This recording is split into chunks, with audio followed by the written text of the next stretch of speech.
Boker Tov and welcome. Great to see you all this morning. Hope you are in good health. Special shout out and thank you to Mrs. Greenfield sponsoring this morning's shir in memory of her father, Zichron Levracha, Rabbi Cheskel Shraga ben Reb Shlomo. Shama should have an aliyah. Today we are going to appreciate, hopefully, on a new level, the world of halachic creativity and observance that we are living in right now in coronavirus. And we're going to do that through what you might call an unlikely window. The window to this appreciation is going to come from a man whose perspective on religious life is very different than ours, but will help us hopefully appreciate our perspective in a new light. This man descends from the first Lubavitcher Rebbe, the Alter Rebbe, who we'll reference a little bit later. He was born in London, although his family is originally from Europe. He was born in 1892 in London, but grew up primarily, he was raised in Baltimore. His father was a sofer. He entered Hebrew Union College in 1911 and was ordained in 1915, a year after receiving his BA from the University of Cincinnati. And he became a faculty member at HUC. Ultimately, he settled in Pittsburgh in 1934 as the senior rabbi of the Rodef Shalom congregation. He retired in 1966, although he didn't pass away. He was retired for quite a period of time. 1990 is when he passed away. And just a special shout out for us Chicagoans, he was the rabbi of a synagogue in Chicago, of a temple in Chicago called Kihilath Anshe Ma'ariv from 1924 to 1934. So if anybody on this Zoom remembers those days, 1924 to 1934, or remembers this rabbi, you can shout it out now. His name was Solomon Bennett Freehof. Solomon Bennett Freehof. That is the man, Solomon Freehof, of blessed memory, who we will be exploring his letter to David Ben-Gurion today and appreciating our world through his perspective. Hopefully you received the email last night with the letter, and I will, I can share it on the screen now in case you don't have it. So Solomon Freehof is as you could tell from the biography, he is a Reform rabbi, but not just Stamazoi, a Reform rabbi. He is, maybe you could argue, the most, or one of the most consequential or scholarly Reform rabbis of the entire 20th century. His career as a member of the Reform rabbinate was not just being a community rabbi, he was a recognized scholar. And he served on what's called the CCAR, the Central Conference of American Rabbis, which was the body of the Reform rabbinate. He was on its liturgy committee for 20 years. He was a vice president for several years. But most importantly, he was in charge of their responsa literature, as we will explain what that means.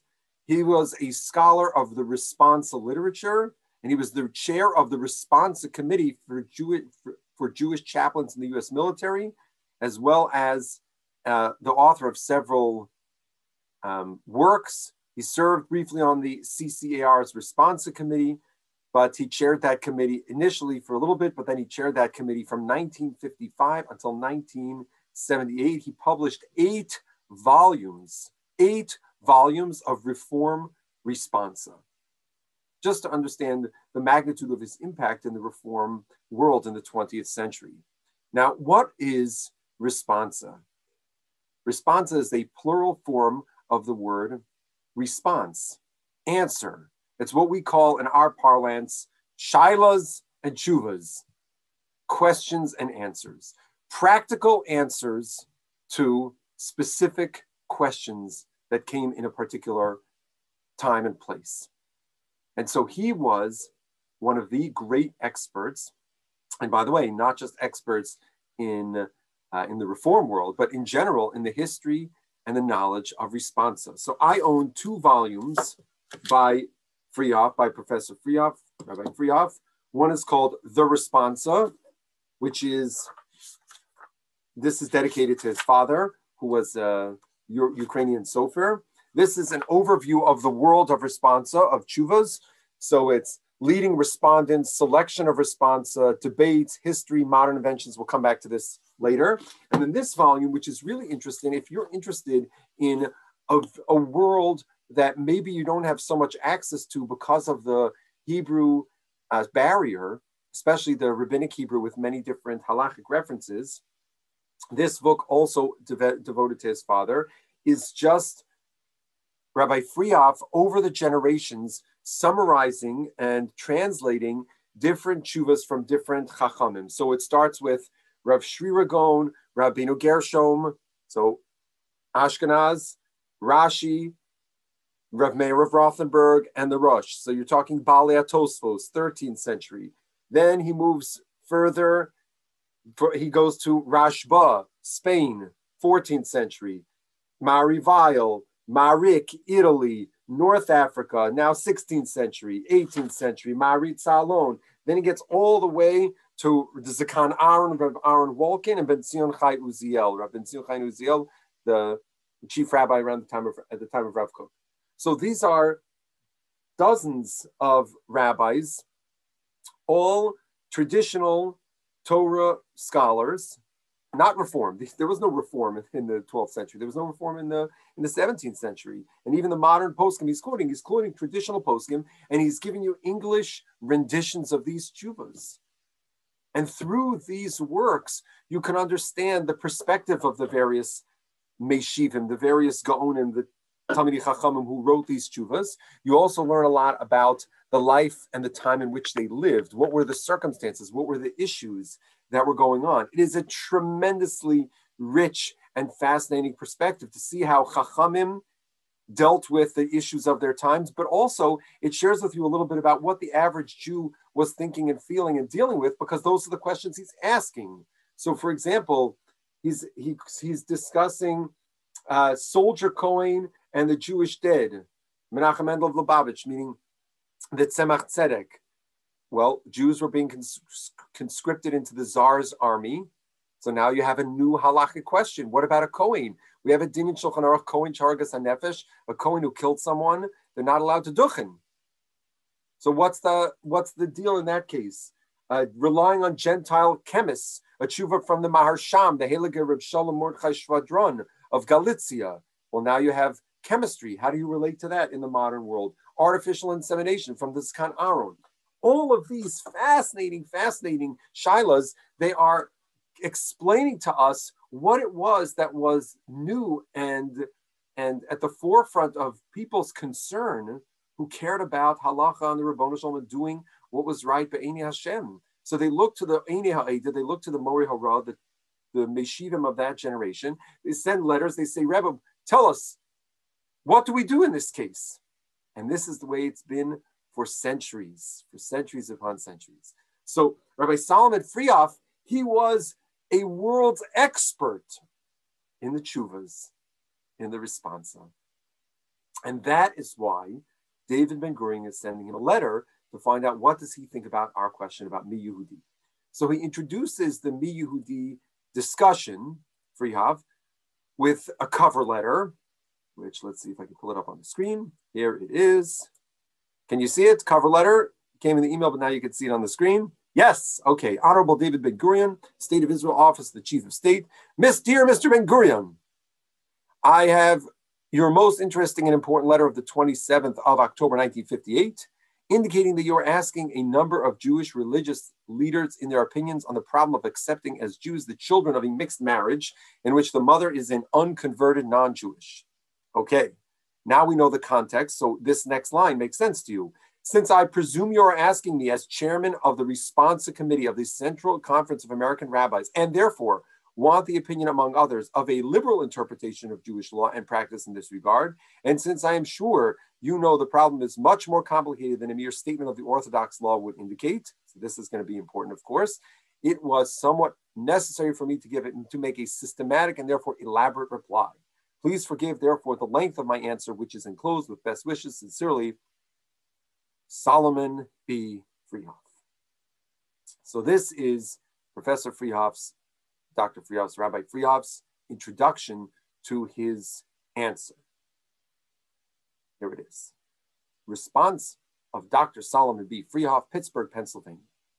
So he summarizes the situation, which we've talked about before, and he gives a few points, which I want to address them one at a time, and they are important for reflection, even if we don't agree with him. And I think some people would take issue with the fact that we're even studying this text from a Reform rabbi, but I think that there is a tradition that we have from the Rambam of Kabelas Ha'emes Mimisha Amaro, accept the truth from where it comes, and quite the opposite. In this case, when you see something which enables you, which is not it's not consistent with our view, but enables you to clarify your own perspective, I think it's very helpful. So I'm not signing up to become a member of the CCAR. I'm not endorsing Reform Judaism.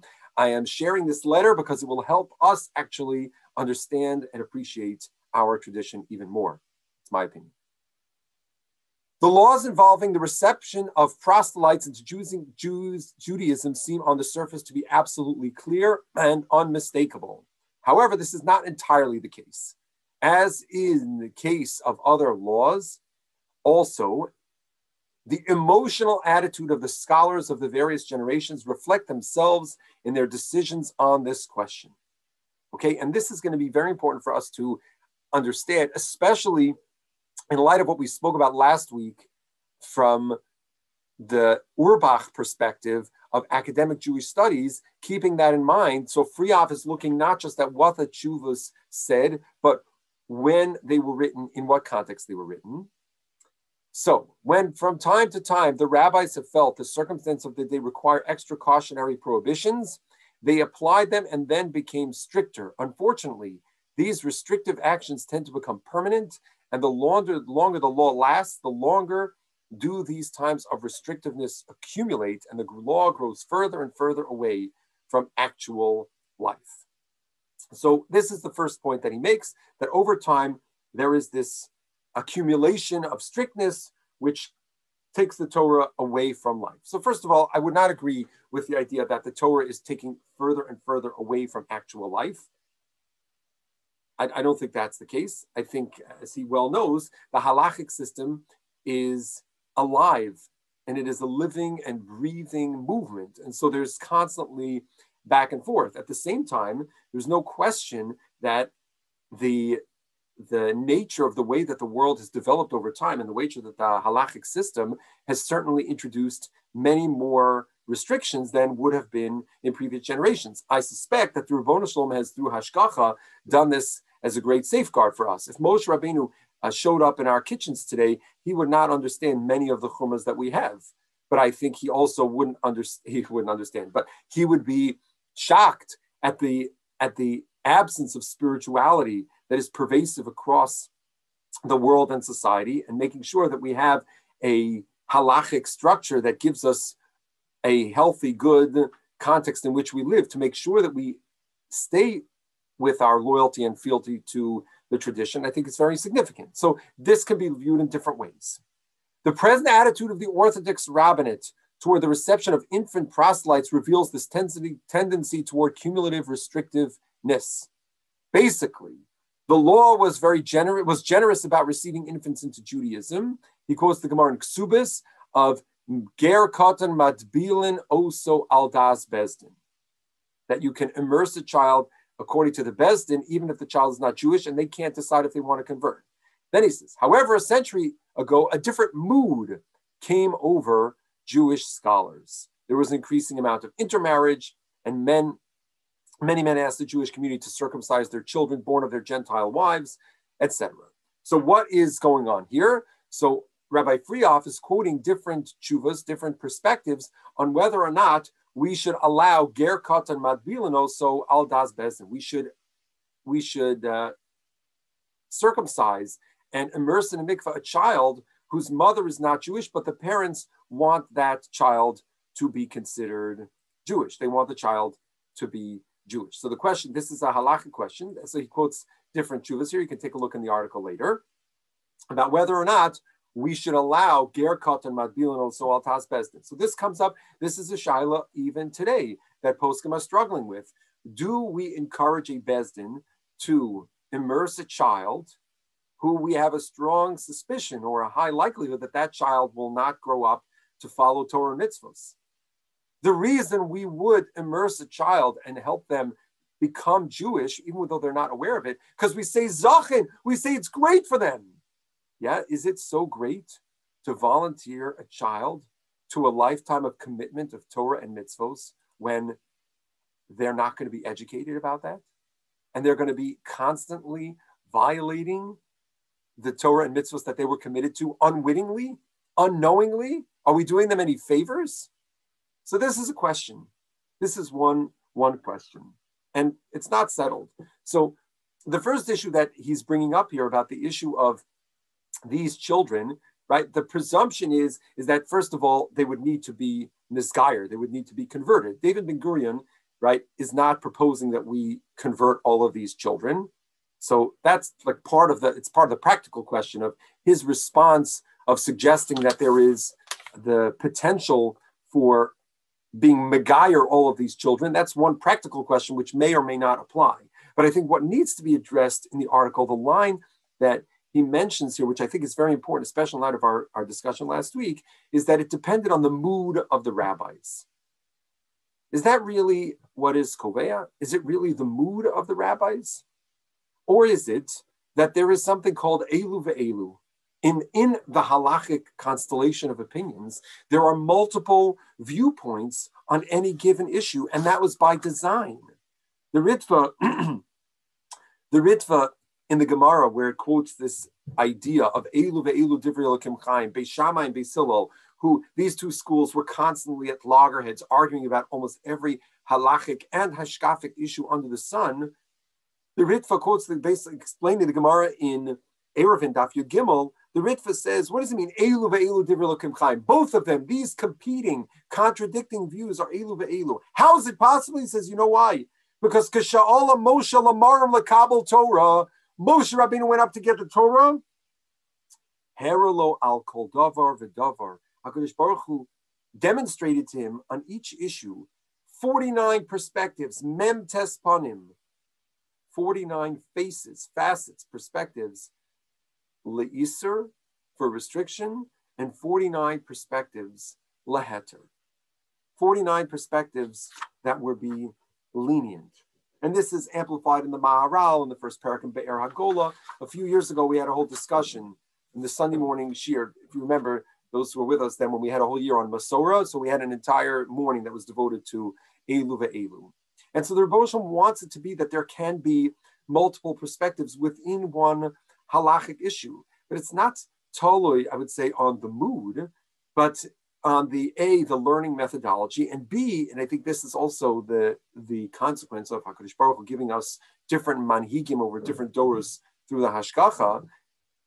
I saw in the name of the Alter Rebbe, of the Balatanya, that the perspectives in halacha are expressions of these great gaonim, these Morei Horah, the shorish of their neshama. That the shorish of the neshama, for example, of Beis Shammai, was an important perspective to be in the world, the perspective of austerity, of idealism, of exacting standards. And that's a type of neshama that comes into this world. It's not a question of mood. It's a question of spiritual orientation, about a methodology that is aspiring for a particular standard, as opposed to Beis Hillel, whose shorish of their neshama was more from a perspective that was, as the way that Gemara describes it in Eruvin, that Beis Hillel, they were always makdim, they always explained the words of Beis Shammai first. It was a different orientation, both in methodology and the shorish of their neshama. So it wasn't like, you had some rabbis who were friendly and some rabbis who were unfriendly, some rabbis who were nice and some rabbis who were mean. No, it's that the question of how do we prioritize different competing values is going to be looked at differently by different scholars, by different schools of thought, and by different spiritual perspectives. We oftentimes have competing values. Of course, Beis Shammai loved every Jew, but the competing value of loving every Jew is sometimes at odds with a value of truth or idealism or whatever conflict we're going to give. So, of course, there have been machloksim. Some of those machloksim are about interpretation, but some of that perspective about application of those interpretations depends on an overall Torah perspective, not about a personal mood. It's not that, the Maharsham woke up in the morning because he was very, I don't know, he had a good cup of coffee, so he was going to be more lenient. That's not how we view it. And a person who views it that way, so they have sucked the entire enterprise, the entire tradition of halacha from its spiritual core. And they have reduced the rabbis to demean the level. So the idea that it's about the mood, that's not the way that it is. That's not the way that it is viewed in our tradition. So now, if we go to the next page, nonetheless, I do think that kind of what we're alluding to is, if you see on the top of the next column, the fact is that Orthodox law is not objective. There is a large subjective element. Of course, there's a large subjective element. There is a human and social factor in halacha. The subjectivity is not because one of the Meshivim was in a bad mood because he didn't have a good night's sleep. It's because in a particular environment, you have to understand what are the factors at play and what are the values that need to be considered. So now, one second, I see there is a comment here in the chat. He may have meant mood in the broader sense of example of the national mood. Yeah. So Paul writes in, I agree with you. And I'm not scholarly enough to debate every point here. I'm just using this as a point of reflection of how we as a traditional community would see things differently than perhaps a reform. Maybe he meant it in that way. But that's how I understood it. And that's why I think it's important for us to be aware for ourselves, because it really relates to what we mentioned last week about academic Jewish studies, of how do we understand looking at the substance of the arguments and not getting caught up in saying, well, the reason the Rambam wrote this was because his father died when he was, X years old. We are interested in the content, the intellectual content that is being transmitted in these tshuvas, and understanding that part of that content is taking into consideration the human and social factor and the milieu in which it is given. Sometimes, by the way, just parenthetically, sometimes actually it's important to note that the tshuvas that you're reading, the responsa, which is the theme of this morning, that sometimes is actually limited in the application, because many times there are factors that apply in a particular case that cannot be replaced or extrapolated from in a different context. So Rav Shechter Shlita, who we'll talk about in a little bit, when he was asked after the passing of Rav David Feinstein, Zichrono Livracha, this past year, Rav David Zichrono Livracha passed away, Rav Shechter would consult with him on various halachic questions. So someone asked Rav Shechter, why did he consult specifically with Rav David Feinstein, Zechet Tzaddik Livracha, about halachic questions? So he said, you know why?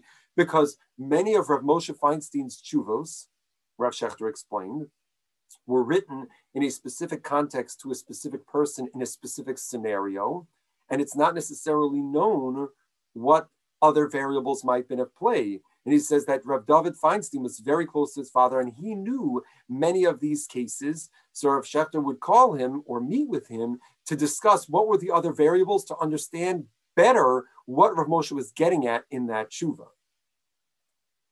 So let's go a little weiter here. There is a large subjective element, although with regard to a child of a Gentile mother, even though the Shulchan Aruch implies that he should be circumcised, but merely he should not be circumcised on the Shabbos. Nevertheless, if the rabbis feel it necessary to be strict, they will rely on what it says in Shulchan Aruch Yoredea, where Isserlis Ramah says that in the case of a man under the ban on Cherem, the court may refuse. So there are different approaches. Okay. It is clear then that the law is not absolutely firm, fixed. If the rabbis today felt it proper to be liberal, they would encourage rather than fear the reception of these children as Jews. They would, of course, ask for the ceremonial requirements, but their attitude would be friendly and not hostile to the entire situation. So first of all, to project that the rabbis are hostile to this situation, I'm not sure that that's an accurate projection. I don't think it's hostility. And to make it seem as though these are ceremonial requirements and they're not a big deal, that's exactly the point. For Orthodox rabbis, this is a big deal because it's not just a ceremonial act. It is committing a child to a life of Torah and mitzvos. So he seems to be conflating two things here, right? He's throwing in the ceremonial issue as an aside, even though that was the bulk of his argument until now. We can have a discussion halachically whether you apply ger katan in this case or not. That's one question. The rabbis were not asked if we should apply ger katan. That's not what Ben Gurion wrote in his letter. The question is, how should we register these children? Okay. So now, I want to focus now on the next paragraph because I think this is really the core of what we need to focus on for ourselves as engaged, committed halachic Jews. In this regard, it is important to note the decision of the CCAR, which is the official organization of the Reform movement in America. Such a child is welcome to enter the school of a Reform congregation, and if the child completes the school courses, we consider this education, here's the key line, to be the full equivalent of any ritual ceremonial of conversion. In other words, in Reform, while the ceremonials are not disregarded, the education in ethics and in Jewish history and literature is considered the more important element. This is also why, in our reception of converts, we are not merely content with the ceremonies, but take a month or more in instruction. So far be it for us, Rahman al-Itzlan, to throw stones at others and to critique and to diminish. But this is a key line that we need to take stock of. We need to think about this.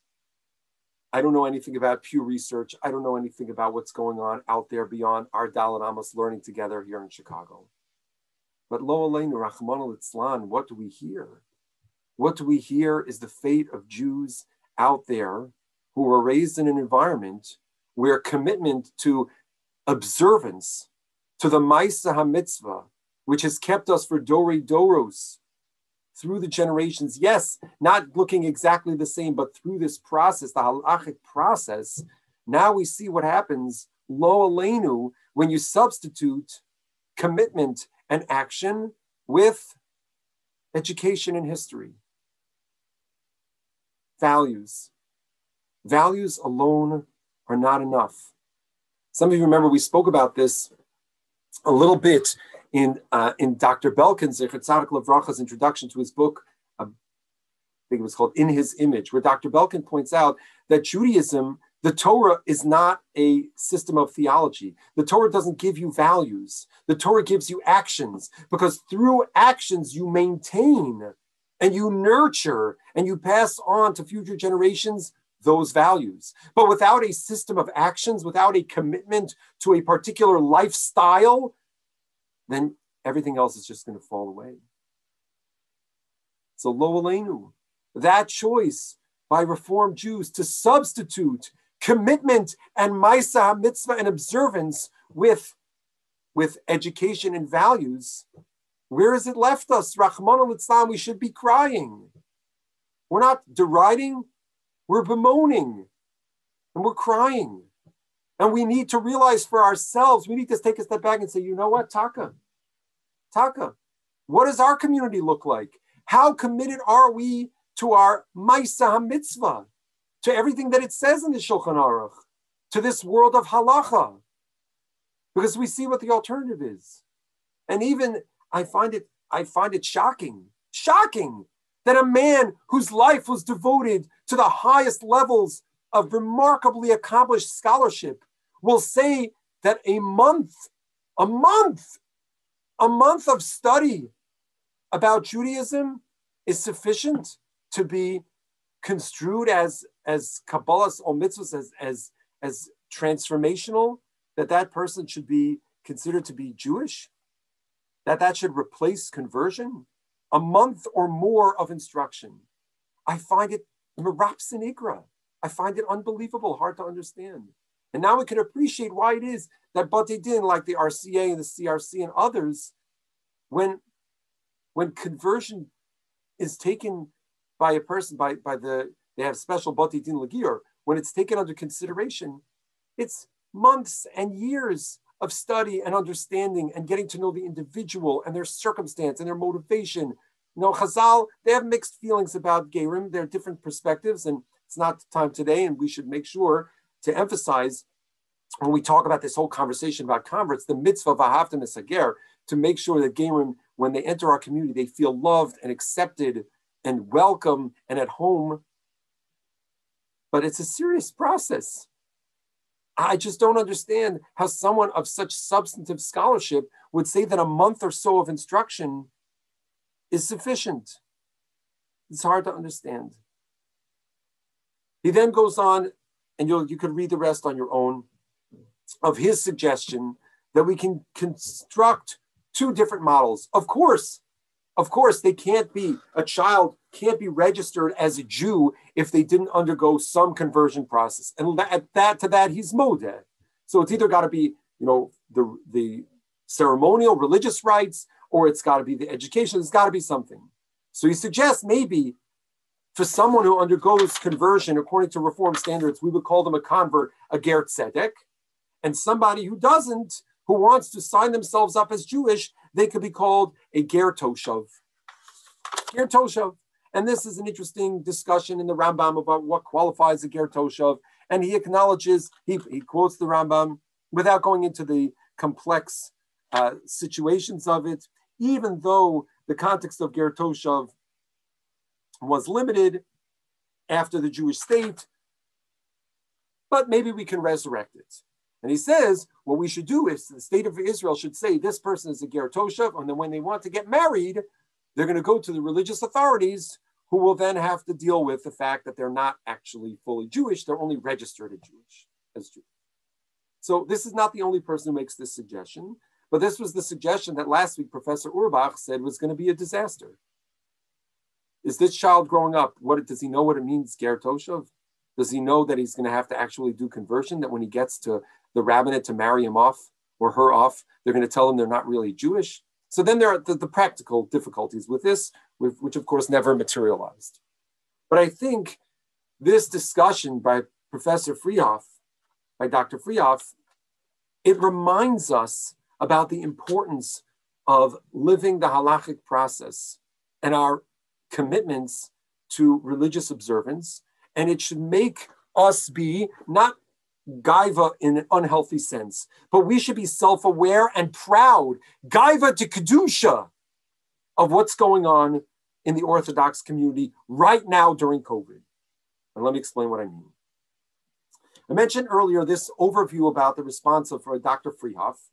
And in the end of the book, after he has, chapter 7 is about curious responsa, interesting shilas like including a robot, a golem, and a minion, or taking thumbprints on Shabbos. What about a hypnotized shochet? There are all kinds of things in the tshuvas, because there are tens of thousands of tshuvas. So there are a lot of, once in a while you'll find something very interesting. But in the end, in chapter 8, and in light of what we just read, it's really interesting. He has a chapter called Prospective Development of the Responsa Literature. Where is the world of tshuvas going? Where is it going? This book is written in 1955. 1955. That's, I don't know how many years ago it is. We're in 2021 now, so we got to add the math a little bit. We got to add the 6. Prospective development of responsa. So he talks about the creation of responsa. The creation of responsa. One second, there's a comment here. In the post-World War II era, in the hinterlands, like in Tulsa, Oklahoma, with 1 or 2 Shomer Mitzvahs Jews before the rise of the day school in Chabad, this was the norm. Lo Aleinu, until the 1980s or beyond, we knew children raised and educated in the Reform movement as Jews, only to find out later that they were never converted when they want to marry. And I'm sure that was very traumatic for them and very difficult. Anyway, so he's giving you the history here of the development of responses. So here is a fascinating line. Ready for this? Quote, the vigor of the responsa literature depends primarily upon the vitality of Jewish religious life. As long as observant Jewish life continues substantially as it has for centuries, and the people adhere to the inherited laws and customs, then the varied circumstances of a widespread religious society are bound to produce a constant stream of questions. But as soon as religious life retreats from a certain field of experience, that field immediately disappears from practical religious law, and therefore from the responsa literature. A listing of the types of questions asked and answered in any generation or any land would reveal which field in Jewish law or ritual was the most intensely cultivated in that time and place. Likewise, if we notice the fields in which fewer and fewer questions are asked, we can learn ex silentio, where Jewish observance is fading away. I don't know what it's like in the Reform and conservative communities. Halavai, hopefully, they have tremendous, vibrant Torah activity in the realm of tshuvas. Halavai. I don't know. I can't speak to that. I don't know what Dr. Freehof would say about the vibrancy and the questions that people are asking. I don't know. I'm not part of that community. But what I do know is that in our Torah community, which is not perfect, but has a lot to learn from people like Dr. Freehof, it's not perfect. And we do have a lot to learn. We have so much to be proud of. And Corona, this terrible machala, this pandemic, lo aleinu Hashem should send us a refuah to Yeshua mamish today. Do you know what it has generated? It has generated a renewed interest in the world of tshuvas, in the world of responsa, because it has precipitated incredible halachic creativity among the great Mori Hora, the poskim of our generation, and it has brought that world, the world of tshuvas, out to the public square. Now, more average everyday people are aware of the concept of a shaila and a tshuva. They're aware of the process of psak, that sometimes they'll ask their local Orthodox rabbi, but the rabbi won't know what to do. So the rabbi will pass it along to someone who's greater. And so now we, the average everyday Jew, are embracing responsa and have access to responsa like never before. Imagine you were living in the 13th or 14th century. How many of you would have access to the Rajba, Reb Shlomo ben Adera to Barcelona? How many of you would have access to his tshuvas, to his letters, what he was writing, what people were asking? You wouldn't have that. But now you can go online and you can get access and learn the tshuvas of Rav Asher Weiss about dealing with Corona, the tshuvas of Rav Yatz, Rav Rimon about what to do about Corona, the tshuvas of Rav Shechter. I'm going to share with you now. You can get this on Torah Web. Take a look on my screen. This is what they call Piskei Corona from Rav Shechter. Piskei Corona. Look at these shilas. So this is a collection of letters of responsa. These are tshuvas on all areas of life that you, each one of us, you've seen this. You've heard these tshuvas. Some of you have read them. You can download them. This PDF that I have here, I'm happy to share with you afterwards. It's 107 pages long. But look what the kinds of shilas are. These are all Rav Shechter's tshuvas. I'll show you before we go through the tshuvas. Take a look here at this is a copy of a tshuva. You see Rav Shechter's heading. Many of these tshuvas you see here are in Hebrew and then signed, and some of them are also translated into English. This is how you can ask him a shaila. So look at these tshuvas. These are ones you've maybe asked yourself. Tvilas Kalim when the mikveh is closed. Kashering a dishwasher. Tanis B'chorim. What do we do about Tanis B'chorim? Can we make a siyum on Zoom? Does a siyum on Zoom work for Tanis B'chorim? These tshuvas are only Corona tshuvas. We didn't have these tshuvas last year or 2 years ago or 5 years ago. Saying kol dichvin at the Seder. What do we say at the Seder? Anybody who's hungry can come and eat. But if we're in quarantine this past year, we couldn't say. So can you actually say that? Let's go beyond Pesach. Let's go weiter. Kriyas HaTorah. What about Kriyas HaTorah when you have only a Zoom minyan? Siruf to a minyan. This was big. How many of you saw pictures of people in Israel who are on different balconies in different mirpasot, right? Can you count them for a minyan? So yeah, it was one kind of shiloh when the Mishnah Berurah and the Aruch HaShulchan debated it. Now it's Lamaisa. And our mirpasot are different than, let's say, the backyards here in Timber Ridge. Maybe we have to look differently in Devonshire, Chves. These are tshuvas. This is the world that we're living in. Pikuach nefesh. What about really reaching out to somebody who's in isolation? Taras mishpacha. What about showering after the mikvah? We know there's a practice in Yeridea for a woman doesn't use the shower, wash off based on a tradition, an old minhag, but she's worried. Maybe she's concerned that she's exposed to the virus in the mikvah. She wants to wash afterwards. Weddings without a minyan. Simchas on Zoom. How about dealing with a tahara, temporary burial? Unfortunately, there were cases over the course of Corona, and Lo Aleinu, it shouldn't be anymore, where people, I know even in Chicago, were buried here temporarily, al das, that they should be reinterred in Israel afterwards. Erev Tavshilin, Bein HaMetzarim, washing your hands on Tisha B'Av, Sukkot, tons and tons of examples. We can go on and on. We could have many shiurim. So many of these issues have been talked about. But why do I bring it up now? Because what does Professor Freehof explain to us? He says that the vigor of the responsa literature depends on the vitality of Jewish life. And he said the opposite, that we can gauge the vitality of Jewish life by looking at the responsa literature.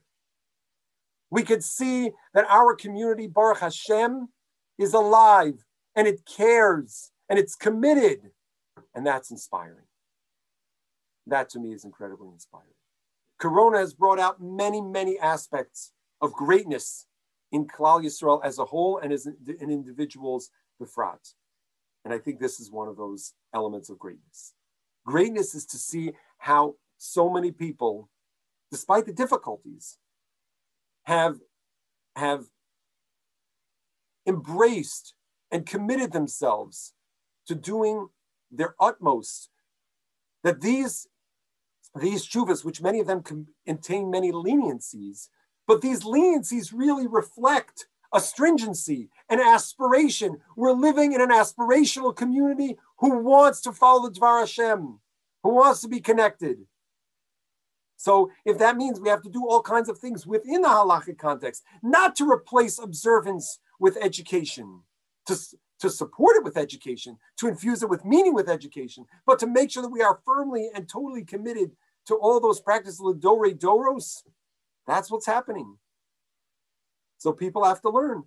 The more people have to get involved in understanding and reading the tshuvas and knowing what's going on. So that gives us such a greater appreciation. It's amazing. It's amazing that people care, Baruch Hashem, how much pride we have in that. And it's amazing that Baruch Hashem, we have Talmidei Chachamim who are able to, with their encyclopedic knowledge and their understanding of the human condition and the individual, to answer those shilas. So we read Dr. Freehof and we say, this is a man who he reminds us to be committed in our way to Jewish observance, to explore the world of responsa literature. And I'm happy to share these tshuvas from Rav Shechter and others if you'd like. Just send me an email afterwards.